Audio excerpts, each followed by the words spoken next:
Je vais commencer 1 minute à l'avance, juste pour commencer un peu la séance, pour avoir du temps pour poser vos questions. Alors, au nom de Par CDT1, nous aimerons vous souhaiter la bienvenue à notre série éducative Par CDT1. Nous sommes ravis de vous présenter plus d'informations sur la nutrition et le diabète de type 1. Je suis Rosalie Sarassois, la gestionnaire en initiative bénévole et engagement communautaire, et je serai la modératrice de ce soir. Premièrement, euh, nous reconnaissons que moi, je me trouve à Montréal sur les terres traditionnelles des peuples Kanien'kehá:ka, Mohawk et Haudenosaunee. Si vous nous avez déjà suivis, vous pouvez peut-être remarquer que nous avons changé de nom. Par CDT1, nouveau nom, mais la même mission. Nous sommes le leader mondial qui œuvre pour un monde sans le diabète de type 1, excusez-moi, par le biais de la recherche, du financement et la défense des intérêts. Nous soutenons les personnes et les familles de la communauté du DT1 dès le moment du diagnostic, en aidant ceux qui vivent avec le DT1 à avoir une vie meilleure, plus saine et plus sûre, tout en travaillant à la recherche des traitements curatifs. Notre nouveau nom reflète mieux le travail que nous accomplissons pour soutenir toute personne atteinte de DT1, à tout âge et à tout stade, y compris la communauté des adultes, souvent sous-représentée. Alors, notre série éducative propose des informations sur des nouveaux sujets à chaque 2 mois à peu près. Ce soir, il s'agit de la première session de 2025 et nous sommes impatients de vous présenter une nouvelle série de sujets tout au long de l'année. Nous organisons également une série de discussions virtuelles le 4e mercredi de chaque mois. Et il s'agit d'une occasion non structurée de se connecter avec d'autres personnes sans programme formel. La prochaine série de discussions virtuelles aura lieu le mercredi 26 février et vous pouvez aller sur notre site web pour vous inscrire. Alors, nous sommes un grand groupe. Alors, pour minimiser le bruit de fond, nous avions mis tout le monde en sourdine. Veuillez noter que nous enregistrons pour poster sur notre chaîne YouTube. Alors, veuillez éteindre votre caméra si vous ne voulez pas être sur la vidéo. Il y a un bouton « Lever la main ». Alors, si vous avez besoin d'éclaircissement pendant la présentation, vous pouvez lever la main. Mais qu'est-ce que nous proposons, c'est de mettre vos questions dans le chat. Et comme ça, même si une de nos présentatrices commence à parler, vous pouvez mettre votre question dans le chat et après les présentations, nous allons aller à tour de rôle dans les questions dans le chat. Alors, si quelque chose, vous voulez poser une question, vas-y, mettez-le dans le chat. Alors, c'est ça. Alors, une partie importante de la prise en charge du diabète de type 1 est la nutrition et le fait de savoir comment équilibrer la consommation d'aliments et l'administration d'insuline, ainsi que l'impact de la nourriture sur les niveaux de glucose dans le sang. Nous avons 2 expertes ce soir qui vont présenter. Rosemary Chianchi. Rosemary est diététiste, membre de l'Ordre des diététistes nutritionnistes du Québec, des diététistes du Canada et de l'Académie de nutrition et diététique des États-Unis. Elle a obtenu son diplôme de premier cycle à l'Université McGill et sa maîtrise à l'Université de New York. Elle travaille à l'hôpital Montréal pour enfants, le CUSUM, dans le département du diabète et elle travaille en collaboration avec les enfants et leurs familles pour leur permettre d'apprendre et de comprendre les impacts nutritionnels sur leur état. Elle a comme but d'aider les gens à obtenir une relation saine avec la nourriture. Et nous avons aussi Maha Sadeh, diététicienne diplômée, éducatrice certifiée en diabétologie, entraîneur certifié sur la pompe à insuline. Elle est au Centre du diabète, Université de Montréal. Elle est à l'hôpital Jewish Hospital.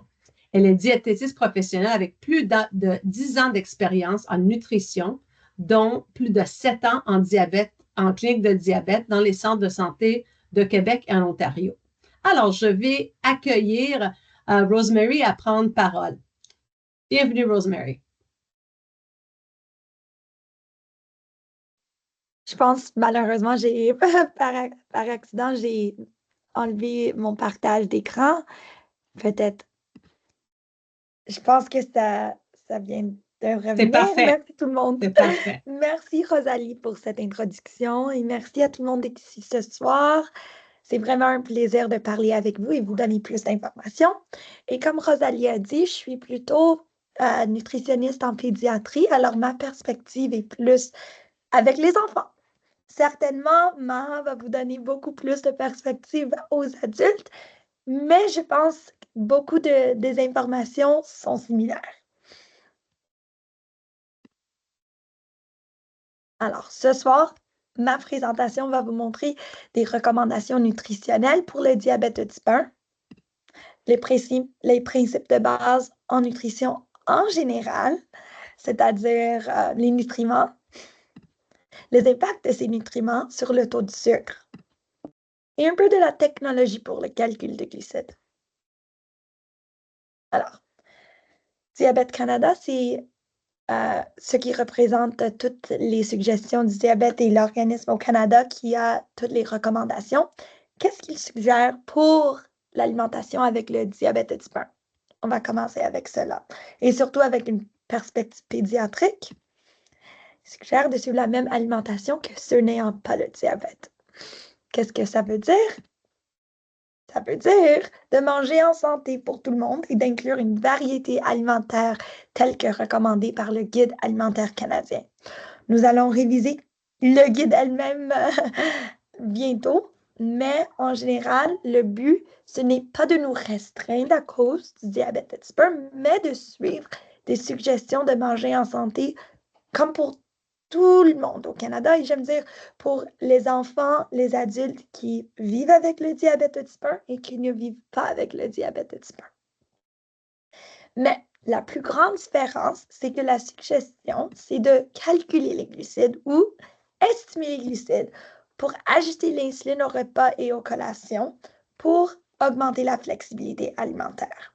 Alors, le but, éventuellement, avec vos équipes, c'est d'avoir le calcul des glucides pour ajuster la dose d'insuline pour les repas et les collations, selon le calcul ou l'estimation du numéro de glucides dans un repas. Parce que on veut vous encourager de choisir une alimentation qui s'aligne avec vos valeurs de famille, vos valeurs personnelles, vos préférences et vos objectifs. Et d'avoir des habitudes alimentaires qui seront maintenues à long terme. Parce que le but, c'est de ne pas avoir des grands changements dans notre alimentation, mais d'avoir des bons apprentissages pour gérer le diabète de type 1. Alors, ça, c'était une petite introduction de base. Maintenant, on va reculer et on va discuter des nutriments en général. Et j'ai montré cette photo pour mes enfants que je travaille avec à l'hôpital de Montréal pour enfants parce qu'on pense à l'énergie. L'énergie, c'est important pour pouvoir courir, pour pouvoir concentrer, pour nous faire avoir notre journée. Et on trouve de l'énergie, ça c'est en général, dans 3 différentes catégories de nutriments. Les premiers sont les protéines. Et les protéines se trouvent dans la viande, les volailles, poissons, fromage, les œufs et les protéines végétales. Les gras ou les lipides se trouvent dans l'huile, beurre, avocat, beurre d'arachide, beurre de noix, fromage. Puis les glucides, c'est la 3e groupe d'énergie. Et c'est ça qu'on suggère d'estimer ou de calculer. Et les glucides se trouvent dans les fruits, quelques légumes, les grains et les féculents. Alors, d'habitude, j'aime comparer l'énergie et les 3 types d'énergie et comparer notre corps à un auto. Honnêtement, j'ai fait ça en premier pour les enfants que je travaille avec, mais je trouve que c'est les parents d'habitude qui préfèrent cet exemple. Et pour mettre en contexte, les glucides qu'on en mange sont comme l'essence dans l'automobile.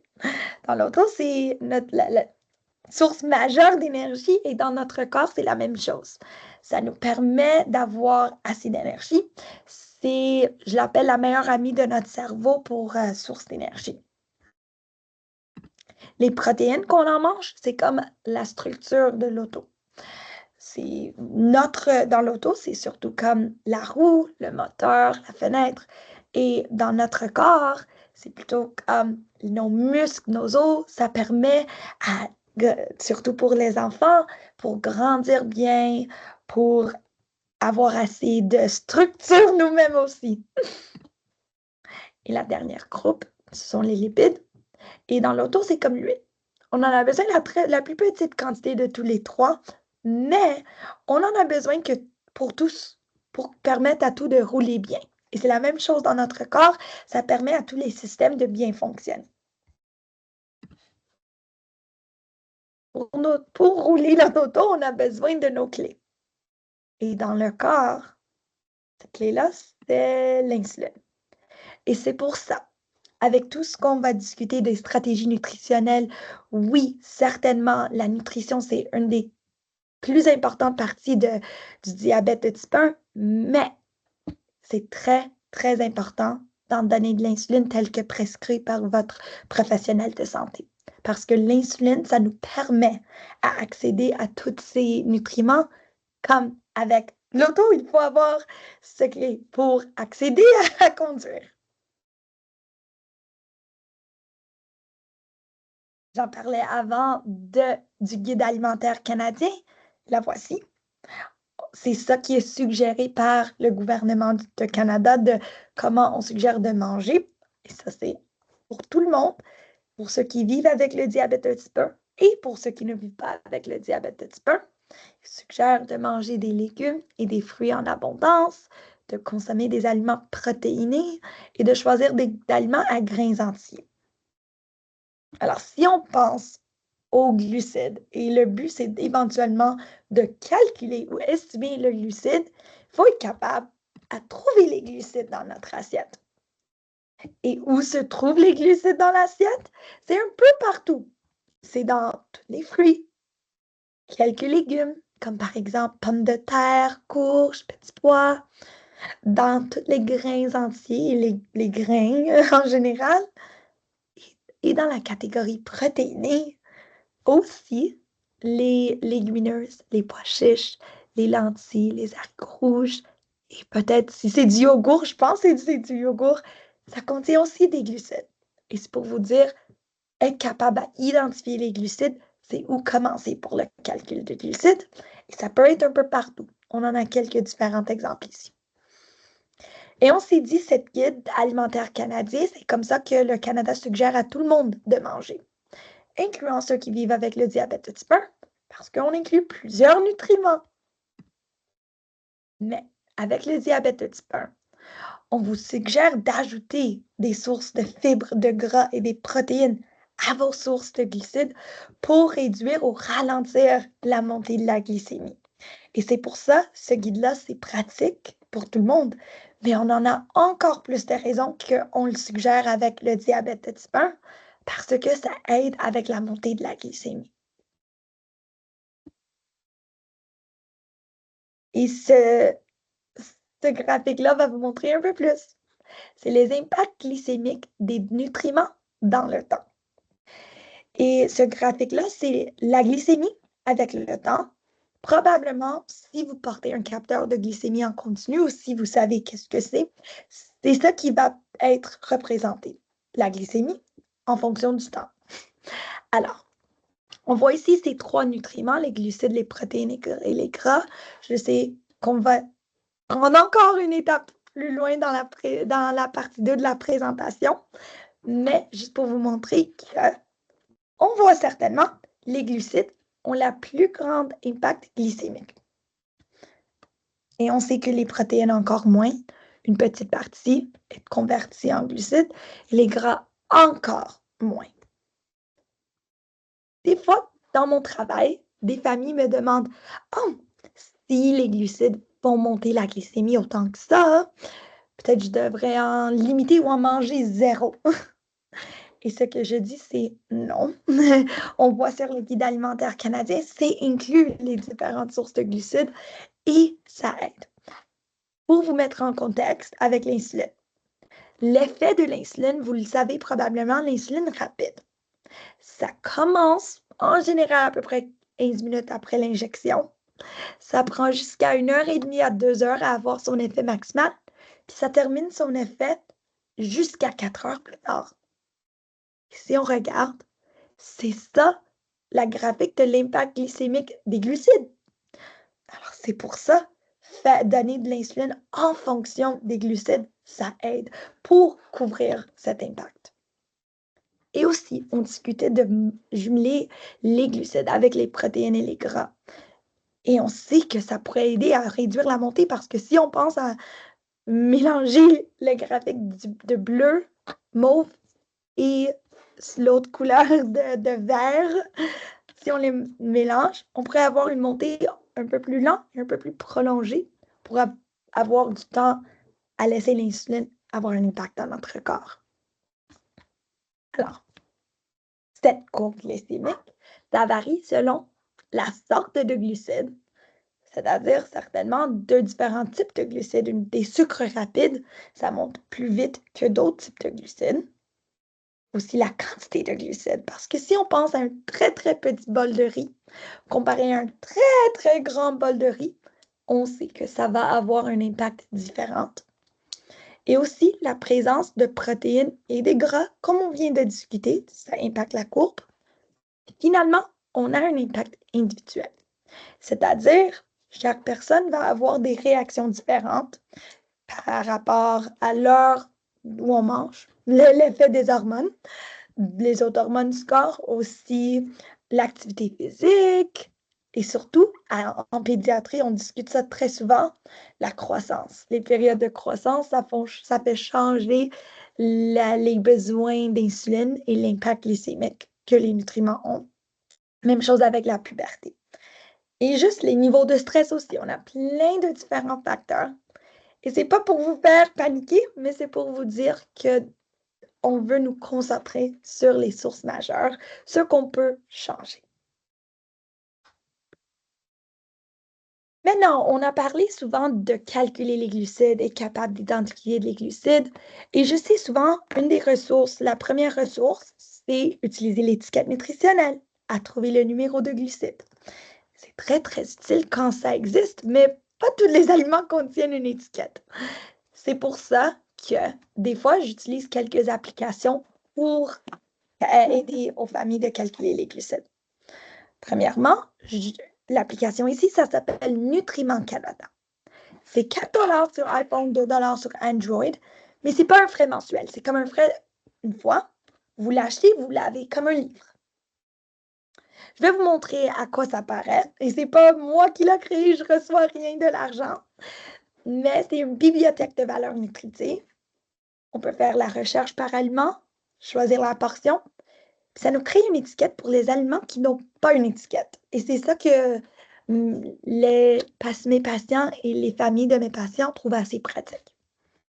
Alors, par exemple, ça, c'est la page d'accueil.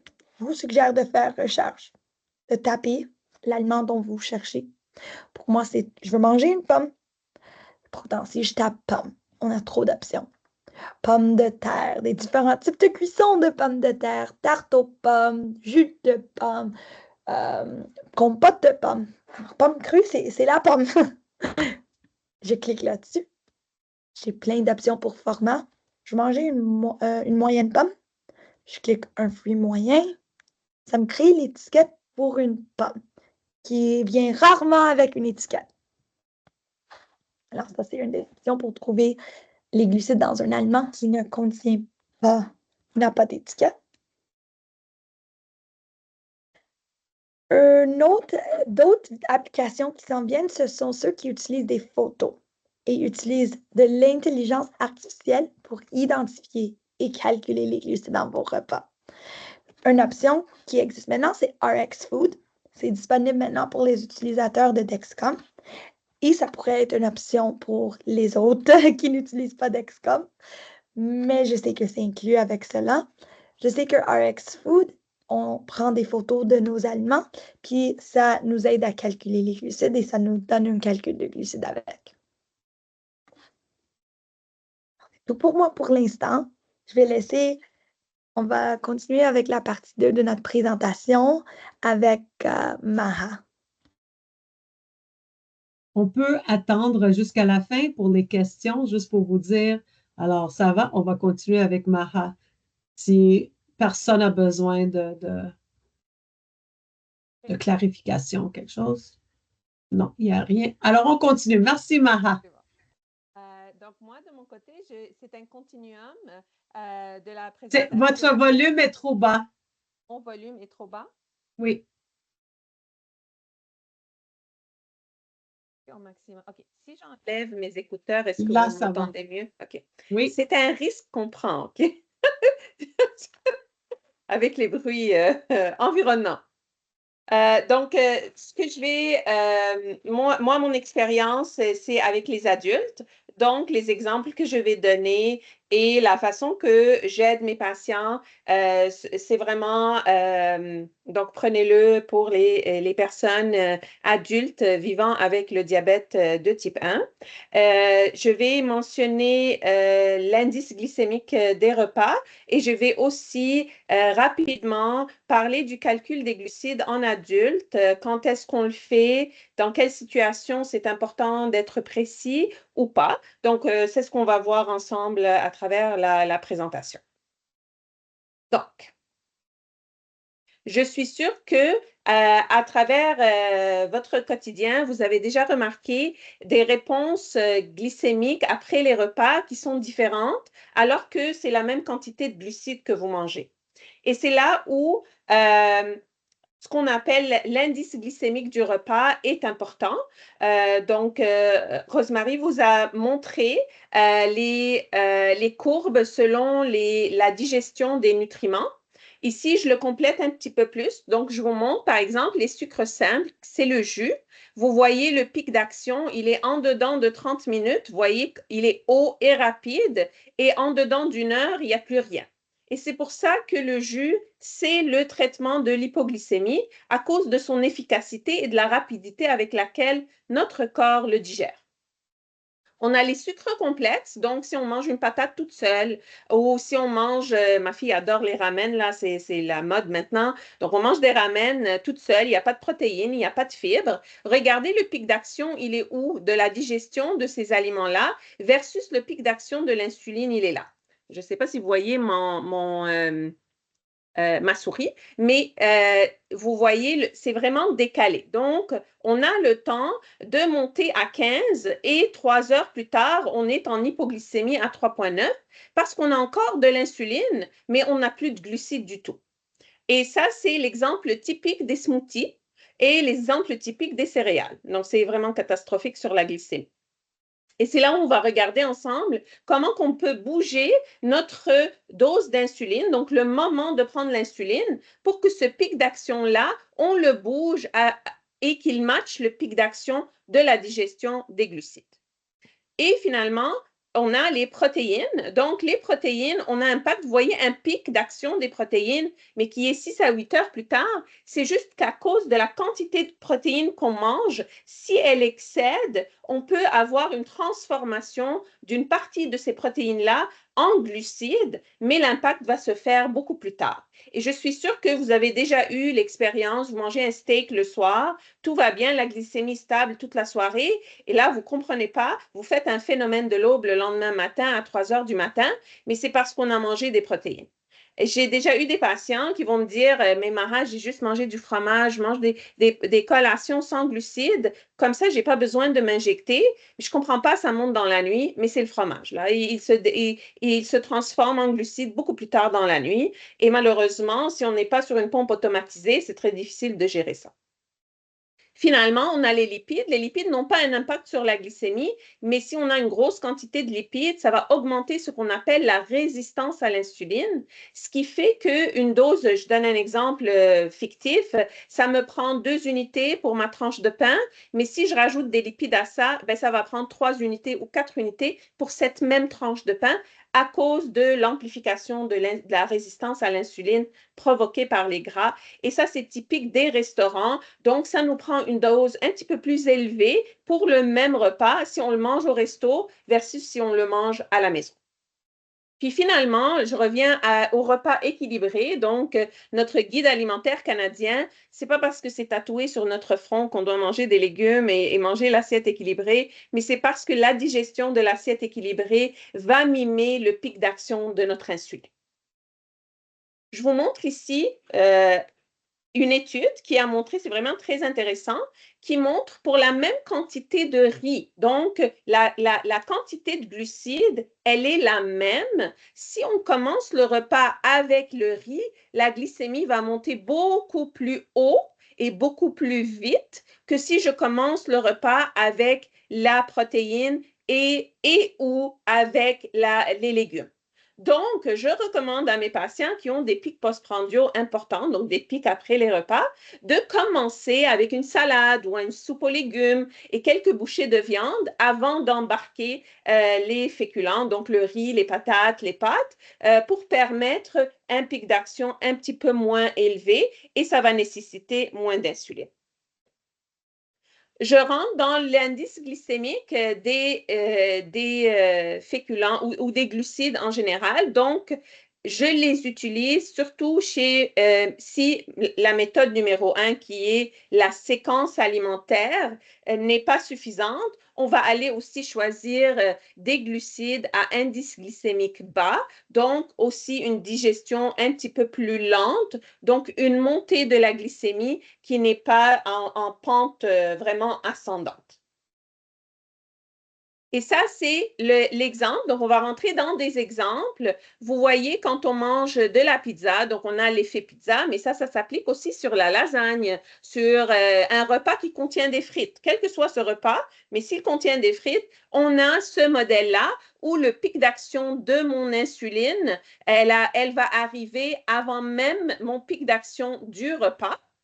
Et ce qu'on ne voit pas ici et que je vais vous montrer avec un de mes patients, regardez mon patient ici, il va manger de la pizza avec une salade César, donc au resto.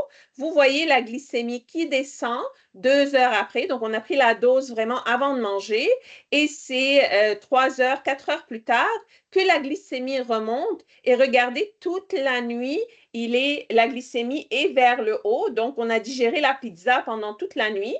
Mais la couverture d'insuline rapide n'a été que jusqu'ici, jusqu'à 22 heures. Après, il n'y a plus d'insuline rapide alors que la pizza se fait digérer encore. Et je vous montre, vous allez me dire, mais peut-être la basale n'est pas suffisante, mais regardez la veille, la basale est très, très bien dosée parce qu'on est vraiment très stable. Donc, avec des repas qui sont gras, des repas de restaurant, moi, je vais recommander à mes patients de diviser la dose.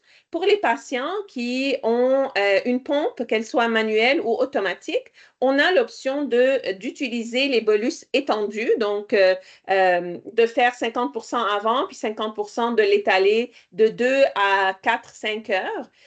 Malheureusement, pour mes patients qui sont sous injection, c'est un peu difficile, ce qui fait qu'on va devoir diviser la dose la moitié avant, ce qui fait qu'on ne tombe pas en hypo ou la glycémie ne descend pas, puis on est obligé de traiter.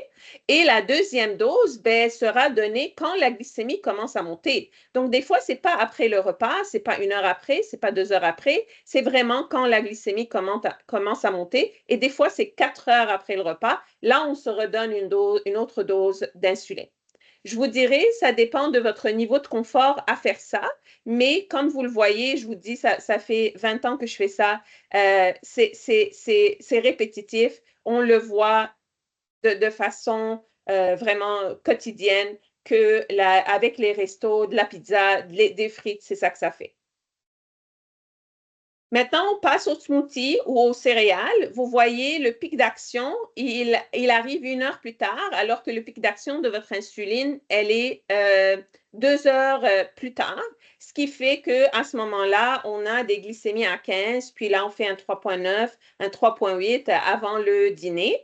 Et à ce moment-là, la solution pour cette situation-là, c'est de prendre l'insuline. Il faut vraiment qu'on bouge le pic d'action. Il faut qu'on le bouge plus tôt. Donc, j'ai des patients qui doivent prendre l'insuline 30 à 45 minutes avant de manger. C'est sûr, à nouveau, moi, je vous donne c'est vraiment selon votre niveau de confort. Des fois, quand mes patients ne sont pas confortables à faire ça, on va juste changer le déjeuner. Et s'ils veulent vraiment leur smoothie, ben, ça va nécessiter une collation 3 heures après le repas pour pouvoir empêcher l'hypoglycémie qui va arriver à cause du surplus d'insuline restant dont le corps n'a pas besoin parce qu'on a digéré tous les glucides. Je vous montre donc ici une autre de mes patientes. Donc, elle fait le calcul des glucides. Les doses sont calculées par la machine. Donc, ce n'est pas des doses aléatoires. Et regardez, quand elle mange du gruau, cassonade, jus et des toasts, donc j'ai 0 protéines à l'horizon, j'ai pas de fibres à l'horizon. Regardez le pic. Donc, elle monte et on a une hypo plus tard.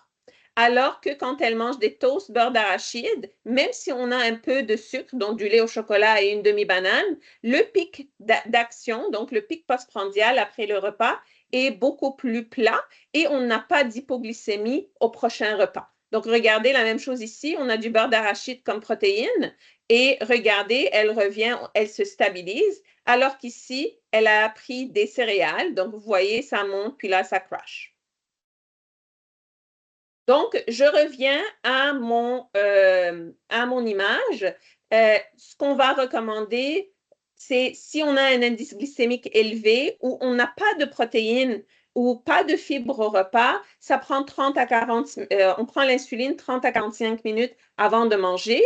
Si on a un repas équilibré et on commence avec les protéines et un peu de légumes pour pouvoir aplatir la courbe après les repas, là, ça prend l'insuline avant de manger. Malheureusement, il n'y a pas une situation où je donnerai l'insuline après les repas parce que c'est trop tard. Si on la donne après les repas, même si vous êtes en hypo avant de manger, il faut traiter l'hypo en premier.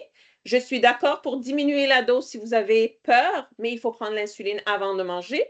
Et finalement, on a les repas gras, mes patients qui font de la gastroparésie. Et pour mes patients type 1 LADA ou même type 1 adultes qui sont sous Ozempic, donc sous GLP-1, je dis Ozempic parce que c'est lui le plus populaire actuellement, mais il y en aura d'autres sur le marché. Là, on va devoir diviser la dose 50% avant, 50%, on ne sait pas quand après, ça peut être de 1 heure à 4 heures plus tard pour aller voir quand est-ce que la glycémie commence à monter. Puis finalement, je vais vraiment y aller vite, mais je veux juste vous dire, oui, il nous faut un semblant de calcul des glucides parce qu'on se donne une dose d'insuline. Donc, la dose va matcher la quantité de glucides qu'on prend. Sinon, on aura trop de fluctuations de la glycémie après les repas. Mais c'est là où je vous donne, voici ma réponse quand je discute avec mes patients. Est-ce qu'on y va avec un calcul simple, donc la dose est fixe, puis on mange pour la dose, ou est-ce qu'on calcule par 15 grammes de glucides, ou est-ce qu'on doit vraiment peser nos aliments et mesurer tout ce qu'on mange? Ça dépend de ce que vous voulez, mais je vous dirais, ça dépend si j'ai un diabète de type 1, si j'ai un diabète LADA. Donc, si le corps est encore capable de produire un peu d'insuline dans le fond, on pourrait s'en sortir avec un calcul approximatif parce que le corps va nous aider en arrière-fond. Ça va dépendre aussi si on est sous injection ou sur une pompe manuelle ou sur une pompe automatisée parce qu'elle, elle va corriger en arrière.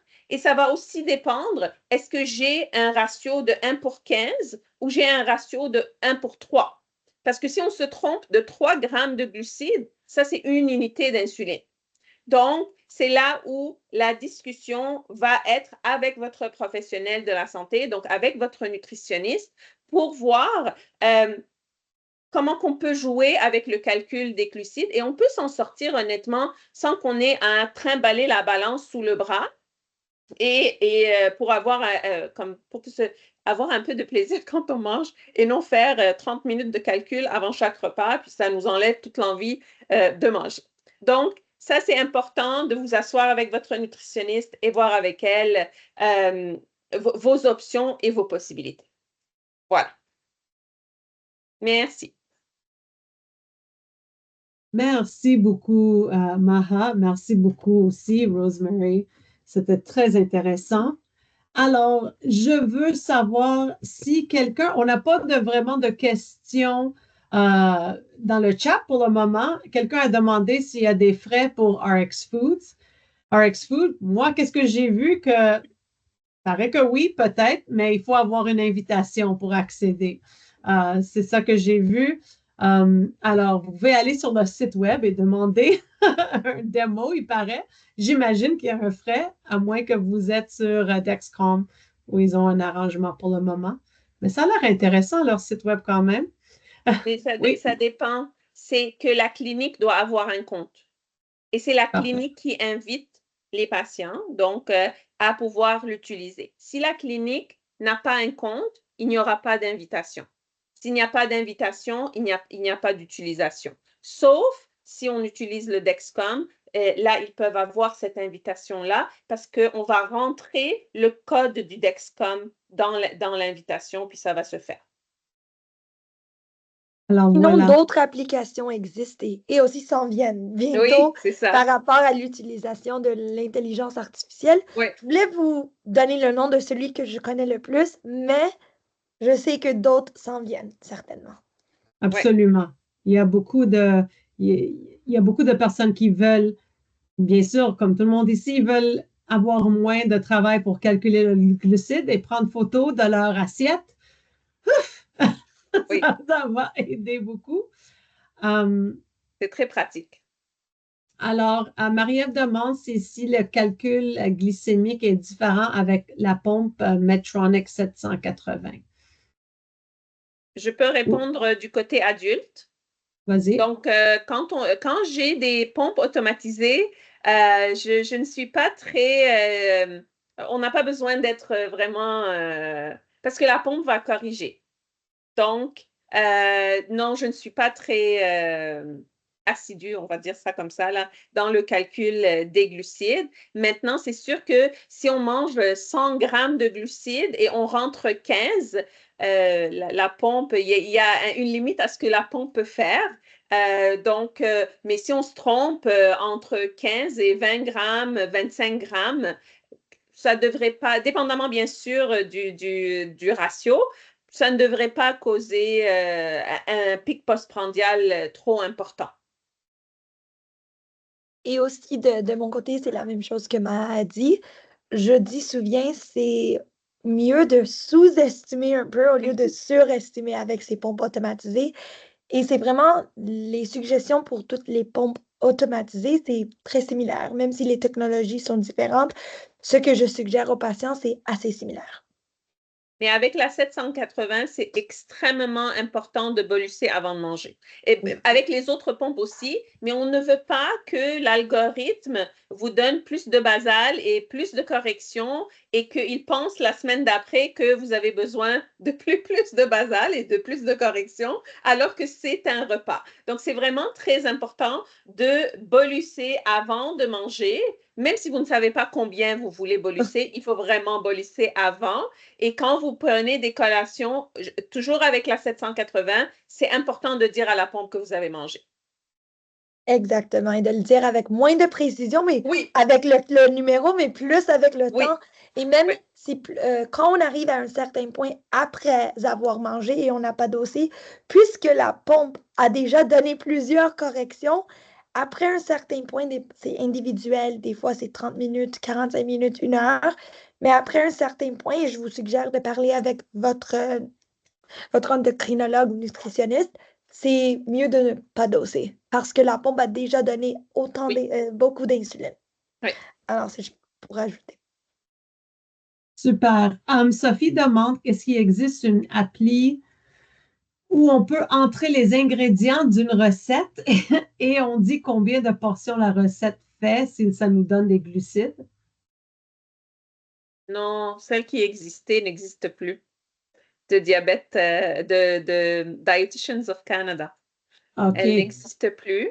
Euh, J'en ai pas trouvé, moi en tout cas, j'en ai pas trouvé d'autres, mais ce que je fais habituellement, n'importe quelle application de, on va dire, perte de poids, vous pouvez mettre, par exemple, vous voulez manger le déjeuner, mais là, vous rentrez tous les ingrédients de la recette avec les quantités et ça va sortir un total de glucides et les fibres. Et vous allez mettre ça, disons, vous avez un livre, vous le mettez là-dessus. Et disons, vous avez fait des muffins. Une fois, vous faites 12 muffins. Une autre fois, c'est 15 muffins. Ben, vous avez le total et vous avez juste à diviser ce total-là avec 12 ou 15, dépendamment le nombre disons, de muffins. Ou si vous avez fait une lasagne, une fois, vous la coupez en 12 morceaux, puis l'autre fois, vous la coupez je ne sais pas moi, 6 morceaux. Ben, le total, il est là de votre recette, puis vous avez juste à le diviser par le nombre de portions que vous avez coupées à ce moment-là. Ah, Je dis la même chose. Je n'ai pas d'application que je suggère malheureusement, mais je dis c'est dépendamment si on veut être très précis ou moins précis, de calculer les sources majeures de glucides. Et des fois, c'est correct si on ne compte pas dans ce calcul-là les aliments qui sont moins riches en glucides, mais les sources majeures de glucides, le total pour tout le batch, la totale, et le diviser dans le numéro de portions. Ce qui est pratique si vous avez une recette de muffin ou une recette maison familiale, dès que vous faites le total une fois, c'est fait. Tel que Mara a dit. Mettez le total là. Puis ensuite, vous n'avez pas à refaire ça à chaque fois. c'est vrai. Ça, c'est bon. Et surtout avec les enfants, je suggère souvent leur aliment préféré et leur recette préférée de faire comme une guide et le nom de l'enfant, alimentation. En général, de faire une page, soit électronique ou à l'écrite, leurs aliments préférés, les calculs de ces aliments-là, de leurs recettes préférées. C'est juste une guide simple. Surtout les enfants mangent avec moins de variété. Alors, c'est assez pratique pour les familles. Il existe aussi des livres de recettes qui donnent les informations aussi. Il existe beaucoup de, disons, livres de recettes pour diabétiques, même si on peut manger qu'est-ce qu'on veut en santé, mais ça peut aussi donner plus d'informations avec un livre de recettes qui a plus pour diabétiques, disons, qui existe, spécialement en anglais, il en existe beaucoup, beaucoup, mais aussi Maude suggère, elle a dit qu'elle a utilisé ChatGPT pour le faire. Je suis assez vieille là. Ben oui, on peut utiliser ChatGPT, on peut demander 3 pommes, et ça va vous donner le nombre de glucides dans ChatGPT, bien sûr, parce qu'ils ont toutes les informations.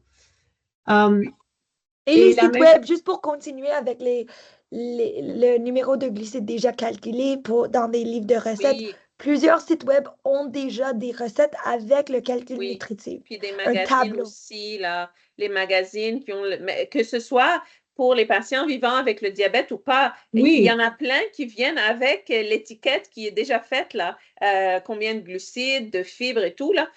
Donc, on pourrait aussi s'inspirer de ce genre de recettes-là pour ne pas trop faire le travail. C'est ça, pour ne pas faire le travail. Puis moi, j'adore Siri aussi. Mais Siri, c'est pour les aliments individuels. Combien de glucides j'ai dans une pomme? Puis la Siri va nous répondre. Ça, c'est comme le chat GPT. GPT pour les recettes. C'est la même chose parce qu'il demande... Maud dit, elle écrit, je voudrais avoir le total de glucides pour une recette qui utilise ces ingrédients. Puis elle fait copier-coller des ingrédients et puis boum!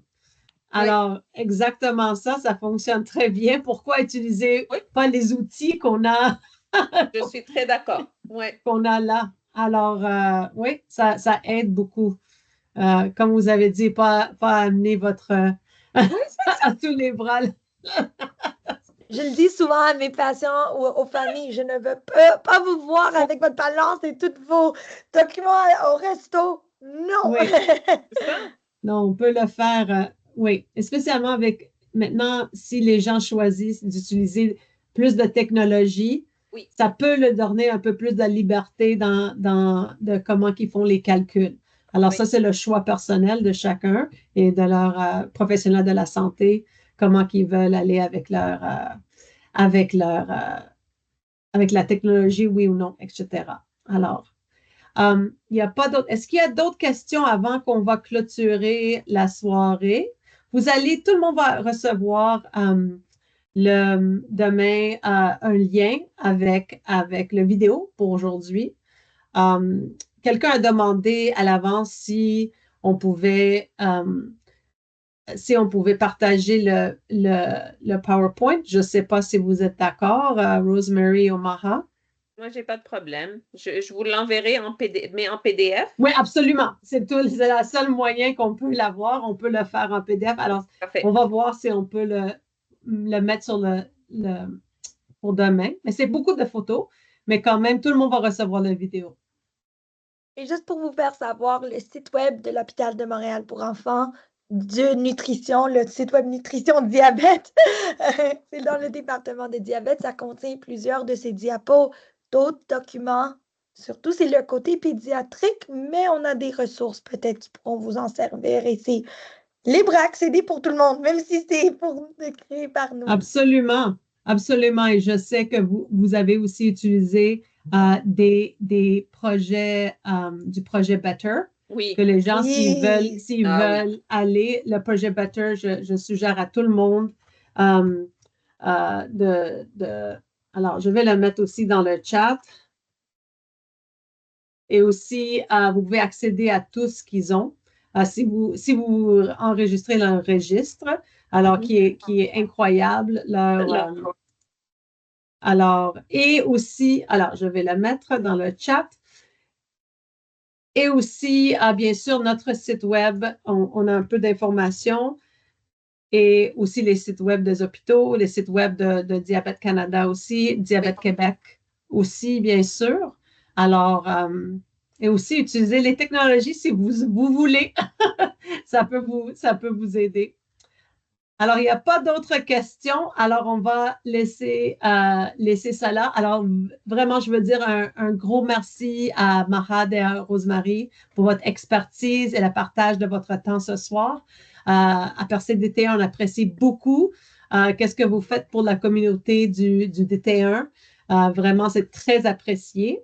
Et nous, pour tout le monde, nous espérons que vous avez trouvé cette conférence informative et engageante.